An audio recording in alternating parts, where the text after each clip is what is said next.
Welcome back, everyone. President Bola Tinubu says his administration is restoring confidence in Nigeria's economy through measures to reduce inflation, stabilizing the foreign exchange market, and improving fiscal management. He identified the challenges as high inflation, rising cost of living, unemployment, infrastructure deficits, and the effects of global economic shifts. The president, however, said the challenges also present opportunities for growth and development. In addressing the challenges, the president said his administration had taken bold but painful steps to reform the macroeconomic environment. So tonight, let's have this conversation with Dr. Yusus, who's the CEO Center for the Promotion of Private Enterprise, who joins us from our Abuja studios. Good evening to you, Dr. Yusus. Thanks a lot for joining us this evening. Thank you. Good evening, Jumoke. My pleasure to be with you. Thank you very much.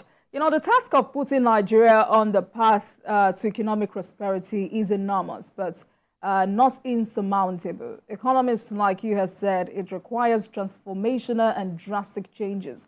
The current administration, understanding this, introduced major policy shifts, what some may call shock therapy. So, for you, how are we doing as a country?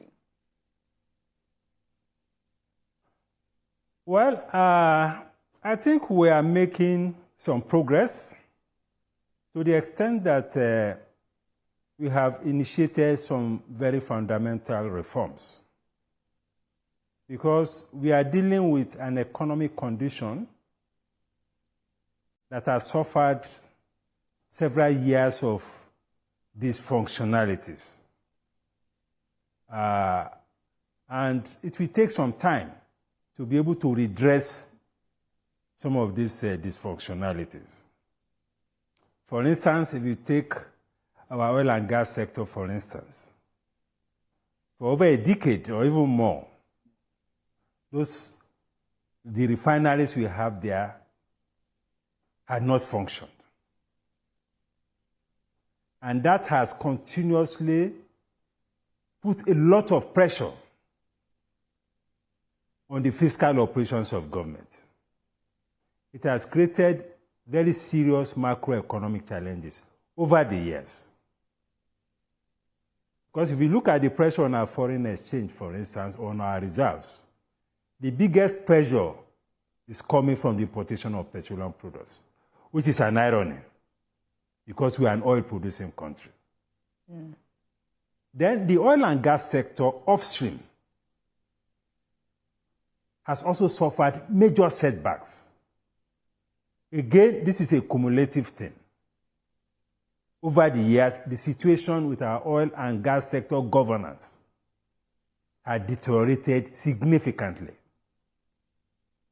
We had very serious issues with the policy environment.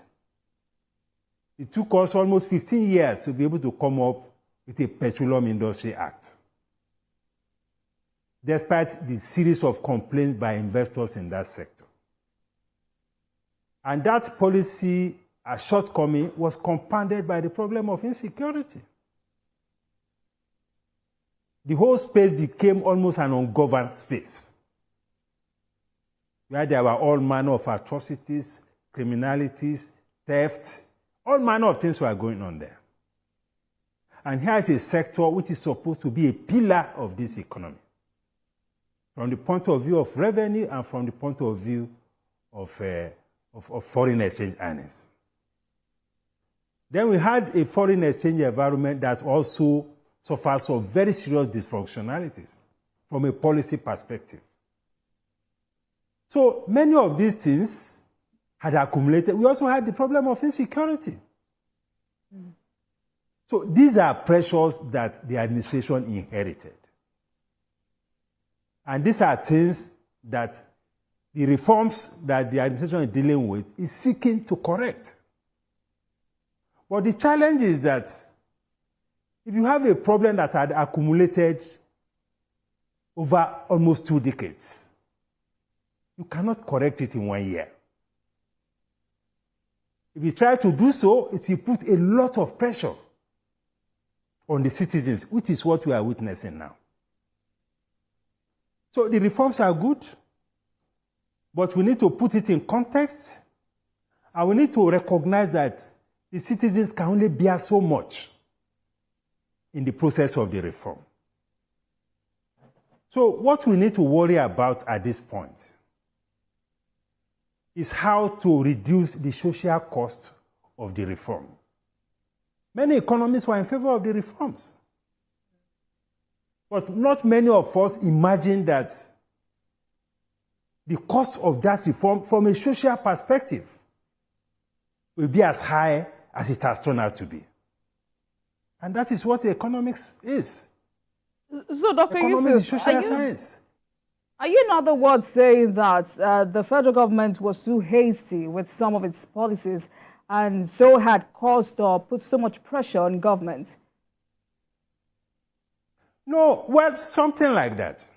The point I'm making is that, you know, because of the peculiarities of our environment, because we are in an economy and we have a country where the social safety nets are extremely very, very weak, we need to make haste slowly. The reforms are good,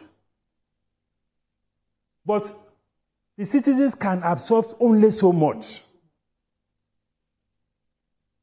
because of the very weak social safety nets that we have. I mean, take the energy sector, for instance, and take the issue of the fuel subsidy. We know that the economy was bleeding profusely from the subsidy regime, and there was a need to correct it. A first major step was taken at the inception of the administration, which was fine. The citizens were still struggling to cope with that. Then subsequently, we had further reviews and further reviews. And when you look at the entire environment, you notice that unlike what you have in other climes, our public investment in public transportation is extremely very low. We have a transportation system that is almost 98% driven by the private sector. The private sector cannot offer you social pricing. They will offer you commercial pricing. And you know how central transportation is to the economy and to the ordinary people. So that was a major shock, both to businesses and to the citizens. So for that kind of sector, with the benefits of hindsight, I think we needed to have gone slowly. That is why I get worried about the latest review. Because already the citizens were almost overstretched. Then suddenly we had this 40% increase. So this kind of transition has to happen slowly because of the large number of vulnerable people that we have. So we don't want an economy or a reform process that will leave too many people behind. That is the point I'm making. The reforms are good. Yusus. In one of the statements of the reform is something that I think we need to decelerate a bit.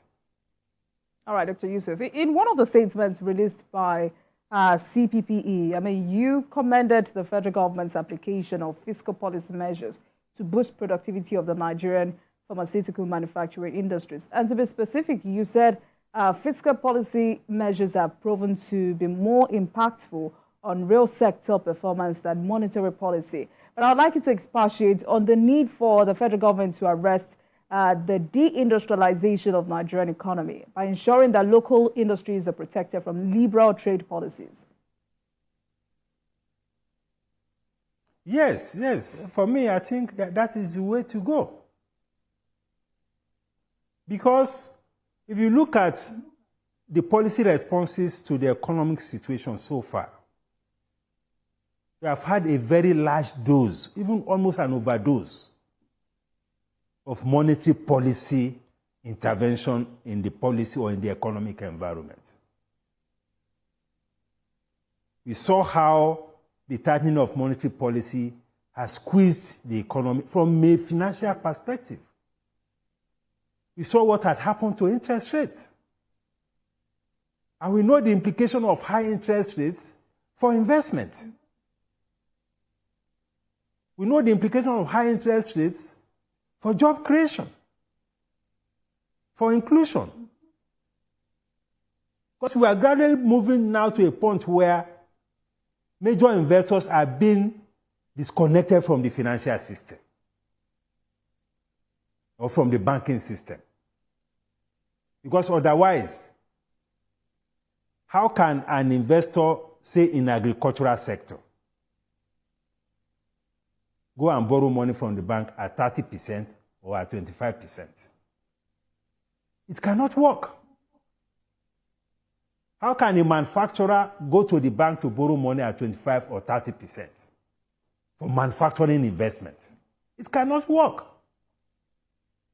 How can somebody in real estate go and borrow money at 30%? It cannot work. So you can see the number of critical sectors that are being excluded from our financial sector in terms of funding. And the primary purpose of a bank is financial intermediation. Not all this selling of forex or opening LCs and all of that. It's financial intermediation. And what financial intermediation means is the mobilization of resources, financial resources,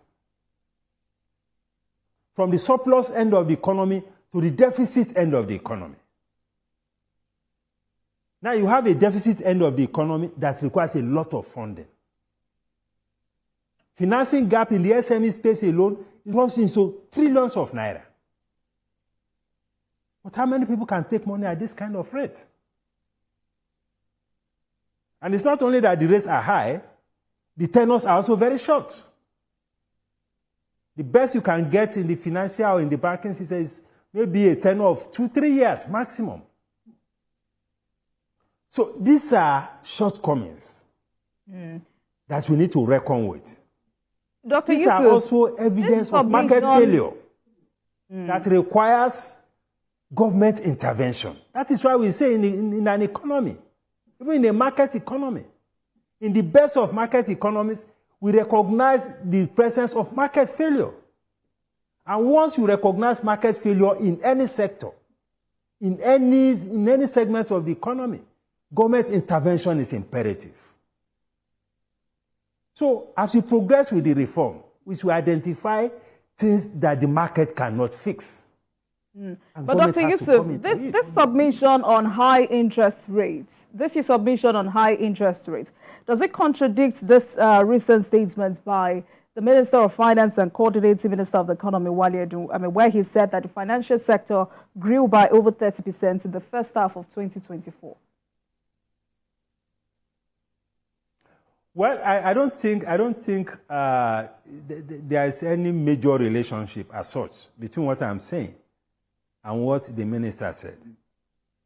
The reality is that when you look at the GDP numbers, of course, the financial sector was one of the best performing. But what happened to the real sector? The sectors that actually are job elastic. And when I say job elastic, I mean sectors that, as they grow, they generate more jobs. Because the impact of growth in the financial services sector is not felt by the larger economy. How many people are employed in the financial sector? What is the multiplier effect? And I've told you a major function of the banking system and the financial system is financial intermediation. So with an interest rate of 30%, there's a collapse of intermediation. So they are just like a financial supermarket where they just look at some good sectors, put money there, get their returns. And in any case, they have an advantage. Because whether you are a business person, whether you are an SME, whether you are government, all your monies go through the banking system. Because they are at a critical junction. And as your money is going through them, they are taking commission. So why would they not be making money? But it's something to worry about. If you have an agricultural sector that is almost stagnating, you have a manufacturing sector that is slowing, you have some sectors that are in contraction, and yet you have a financial system that is posting a GDP growth of over 30%. It doesn't add up. It's also a reflection of some dysfunctionalities. All right, because we've talked about government intervention. The performance of the financial sector is supposed to reflect the performance of the wider economy. But there's a disconnect. Dr. Yusus, you've just talked about government intervention. How exactly do you think governments must intervene in this particular situation? No, you alluded to the issue of fiscal policy. I mean, the government has come up with a stabilization plan, which is an excellent plan, if you ask me. And the plan has a large content in terms of fiscal policy, which relates to your earlier question. Because we have overstretched the monetary policy instruments. We are transiting now to the use of more fiscal policy, which has the prospect of lowering costs of production, lowering costs of operation, also bringing down the level of inflation. We're able to reduce import duty. Because in order to fix the challenges that we are dealing with today, the government must be ready to also trade off some revenue, especially in the fiscal policy space. The taxes doesn't have to be so high. Import duty doesn't have to be this high. Cost of clearing containers at the port should not be this high. If you reduce all those parameters, it may lead to some loss of revenue, but it will have a very significant impact on investment, on economic growth, on job creation, and more importantly, on inflation. The president is worried about high cost of living. The citizens are equally worried. But what we need to do is to deploy this fiscal policy measure, which the government is already doing, to bring down cost of doing business. But there's a challenge of the speed of implementation. All right. So we need to work a lot on the bureaucracy. Because it is for the political actors to come up with the policies. It is for the bureaucracy to implement. And when we are dealing with an emergency situation as we have, that urgency has to reflect in the implementation of the policies. So if you have a policy and it's thrown down to the bureaucrats to implement, and they begin to move so slowly, it's something that should worry everybody. You alluded to the statement that you made about the pharmaceutical industries. The president released an executive order in June to scrap import duty on pharmaceutical products, on medical equipment, and all of that, which was a very commendable policy, especially in the light of the high cost of medication, of drugs. People who have medical conditions, they will tell you how difficult it is at this time. So if the government has issued a presidential order that the duty should go, that was in June. Up till now, the implementation had not been effected. So we need to call out the bureaucracy. All right. To ensure that whatever it is put on the table to deal with these issues that we are grappling with in the economy, they implement it expeditiously. It's extremely, very, very important. All right, Dr. Yusus. So that we are all on the same page with what the president wants to achieve. They need to support the president to be able to deliver concrete outcomes from these policies. All right, Dr. Yusus, let's take a break. And when we come back, we'll talk about economic diversification. Please stay with us, everyone. Welcome back to Politics Tonight, everyone. Tonight, our focus is on the Nigerian economy as President Bola Tinubu says his administration is restoring confidence in Nigeria's economy through measures to reduce inflation, stabilize the foreign exchange market, and improving fiscal management. And I've been speaking with Dr. Yusus, is the CEO Center for the Promotion of Private Enterprise. Dr. Yusus, thanks a lot for staying with us on the program. I want us to talk about economic diversification because it's been over a decade since this conversation about economic diversification took a new dimension. There are those who say Nigeria's challenge of economic diversification is situated within the political setting of an unstable distribution of power among individual institutional actors. Would you say that policymaking by successive Nigerian governments has, despite partisan differences, been oriented towards short-term crisis management of this macroeconomic stabilization?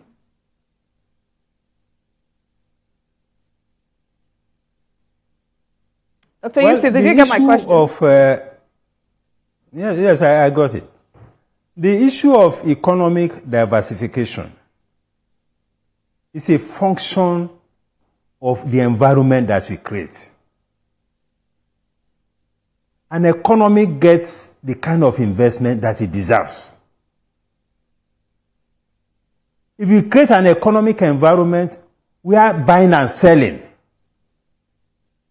is what is rewarding, that is where people and investors will go. If you create an environment where production is very rewarding, investment will go into production. If you create an environment where it's only the service sector that are doing well, you just reported about performance in the financial sector. That is where investors will go. So it's a function of the kind of environment that we create. To diversify this economy, we must create an environment that will allow other sectors of the economy to come up. So that when investors go there, they don't go there and begin to lament that they have gone to invest in that sector. Many investors in manufacturing now, many of them are lamenting because of some of the shocks that they have experienced over years, not just under this administration. Whereas people who are investing in financial instruments, buying government bonds, buy treasury bills, maybe they put their money in forex, those ones are smiling. But how many jobs are those ones creating for the economy? The ones that are creating the jobs are the ones that are feeling the heat the most. That is why the focus of policy should be on how to support those who are producing. And those who are in other sectors, that is what can help to spread out, the growth of the sectors and diversify the economy. And reduce our dependence on oil and gas and even some of the services sectors. So Dr. Yusus, that's where I'm going. No, because it is a question of, yes. That's where I'm going, because economists say the need to diversify the economy, reduce the cost of governance, and improve revenue generation are panaceas towards economic development. So for you, how much concentration is the federal government paying to these different segments of reviving the economy? Well, let me say again that this is not only a federal government issue. Because there's a general tendency to federalize all the problems of this country and say everything is about the federal government. The state governments have a role to play. The local governments have a role to play. And the issue here is about creating the right kind of infrastructure. How can you grow the industrial sector if the cost of energy is as high as what we're experiencing now? Check out all the countries that have industrialized. Fixing the energy sector is number one. And some of them even subsidize that sector. Because they know that with that energy, hardly can anything happen, especially in the area of production. But look at the energy cost. To what extent that any business can survive with the current cost of energy? Gas, the manufacturer will tell you is being priced in dollars. You know what the cost of diesel is? You know what even electricity tariff. See how it has gone up. It took the intervention of the president to even reduce the tariff for educational institutions, the universities and public health institutions. So we cannot run away from subsidizing our energy sector. I don't know how we are going to do it to avoid abuse, but because of the developmental role of energy in an economy, particularly a developing economy, we cannot throw it completely to the market. There has to be some kind of subsidy that is not vulnerable to abuse. The framework, we can work it out one way or the other. And I talked earlier about financing. If you want to grow the real sector of the economy, there has to be concessionary financing. Mm-hmm. The real sector, real estate, manufacturing, agriculture, construction, ICT, all of them need concessionary financing. You can't get concessionary financing from the commercial banks. So we need to double down, we need to accelerate the pace of expanding the scope of development finance institutions. So that you can have single-digit interest rates, and you can have long-term funds. These are the things that you need to diversify the economy. Then, of course, you have issues of insecurity, which is also a very big issue. Mm. We know what that has, the kind of setback that has caused us in our agricultural sector. So when we are talking about economy, of course, we have macroeconomic issues. The stability of the forex environment, the issues of high inflation, interest rate, and all of that. Those are macroeconomic issues. We are making some progress with the stability of forex. We are seeing some consistent intervention by the central bank. That is commendable. But we need to do a lot more. Dr. Yusus, I want you to also see how we stabilize the cost of governance. No, cutting the cost of governance is also very important. I mean, look at some of the reports I was reading, very recently.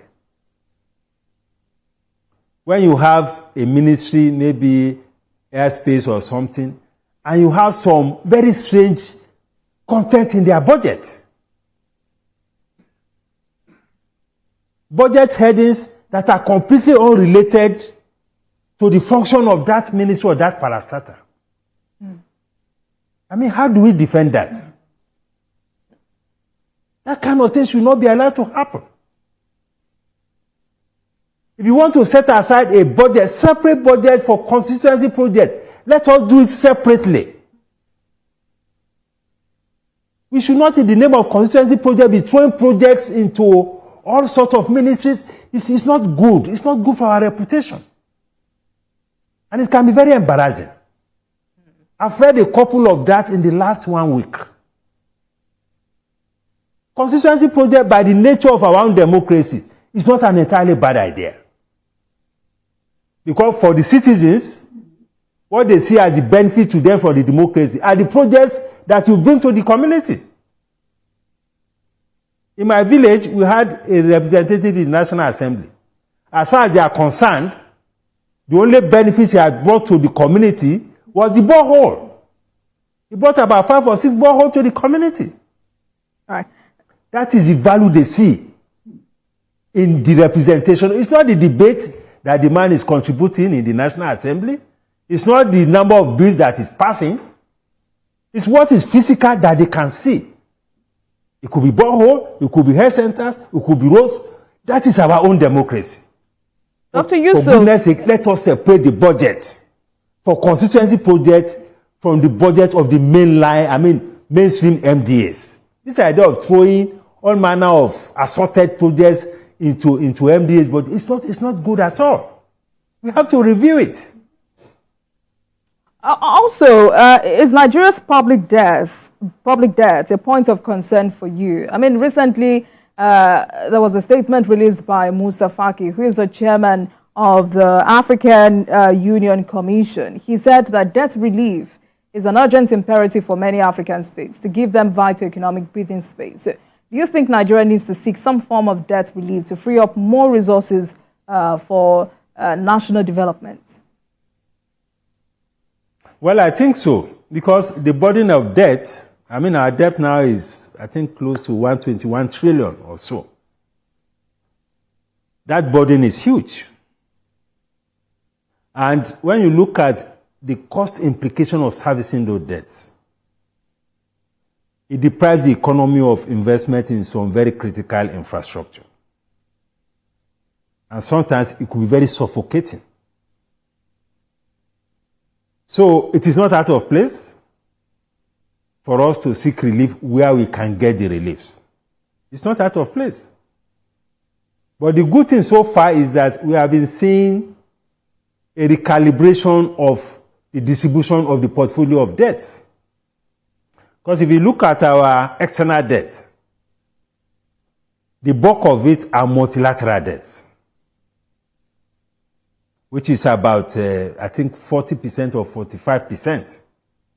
Our multilateral debts are generally more concessionary. The interest rates are often not too high, and their tenures are very long. But we must commit those debts to tangible projects that can help to strengthen the capacity of the economy to be more productive. Then we have bilateral debts. Bilateral debts are debts from all this Chinese loan and all of that. A lot of them are also committed directly to projects. They are not debts that you collect and you throw into the federation account and we begin to spend. No. That is one beauty of some of these bilateral debts. And bilateral debts, as we speak, is about 14% of total external debt. The one that's a bit disturbing is the commercial debt. That is the Euro bond. That one, you hardly can negotiate that. And the interest rates are a bit high. But the government has been rebalancing the portfolio, which is good. Because it seems to have more domestic debt now than foreign debt. Domestic debts are easier to manage. But again, you talked about issue of cost of governance and all of that. If the bulk of that is also going to servicing the apparatus of government, it's of concern. So we need to take a critical look at the expenditure profile to ensure that even when we are taking this facility, either externally or locally, we are committing it cost effectively. And we are targeting things that can help grow the economy, particularly infrastructure. See, I'm still concerned that the proportion of our budget that is going into infrastructure is still very low. Because it is not everything we call capital project that is infrastructure. Okay. Sometimes all these computers, vehicles, and all of that, sometimes they are classified as capital projects. It can be misleading. There is nothing wrong if we are spending 50% of our budget on infrastructure, because that is what will help productivity. That will help to create jobs. You talk about economic diversification. That is what will help to diversify the economy. So we need to take a critical look at this allocation and also, reduce the amount of resources we spend on the apparatus of governance. That is very, very, very, very important. Dr. Yusus, let's go back to the challenges bedeviling the petroleum sector, especially this recurring decima, fuel scarcity. What do you think is wrong with that sector? Well, as I said earlier, one of the sectors that has suffered the worst form of governance over the years is the oil and gas sector, unfortunately. And that's a sector that could have easily pulled us out of all of this mess. That's a sector that will have leveraged upon to leapfrog into a higher level as a developing economy. But unfortunately, the sector was mismanaged. From a policy point of view, from a political point of view, from criminality point of view. So, the current administration is in the process of resetting the sector. We need to make the processes more transparent. We now have a Petroleum Industry Act. It may not be perfect, but it's far better than what we used to have. We now have a lot of commitment of the administration to incentivizing investment in gas. We have more gas than crude oil. And there's a huge market for gas. The government has rolled out quite a number of incentives to get more, investors in the gas sector. The government has also thrown a whole lot of resources into combating the problem of criminality in the oil and gas sector, especially in the oil-producing areas. We are not there yet, but some progress is being made. So we have issues around policy. We have issues around governance generally. But I must say, this has been a cumulative problem. We have, over several years, people who are getting oil blocks who have no idea about what petroleum industry was all about. And these are huge assets of the country that belongs to the people. Dr. Yusus, you just called for transparency. That is what has brought us to this point. Are you on the side of, you just called for transparency, so I'm asking, are you on the side of those calling for a total overhaul of the oil and gas sector? Of course, we need an overhaul. We cannot be doing the same thing and expect a different result. We need an overhaul, but there is a challenge. The challenge is the political economic component in energy pricing, particularly petroleum products. Because, I must be frank with you, we cannot completely deregulate the PMS for now, completely deregulate it. It's extremely difficult in the current social environment. Given the current state of poverty, and given the impact of petrol pricing on the citizens, we cannot walk away from it completely. So in an attempt to do that, a lot of abuses come into it, but we can work out a framework for it. So what kind of we can framework make the whole process more.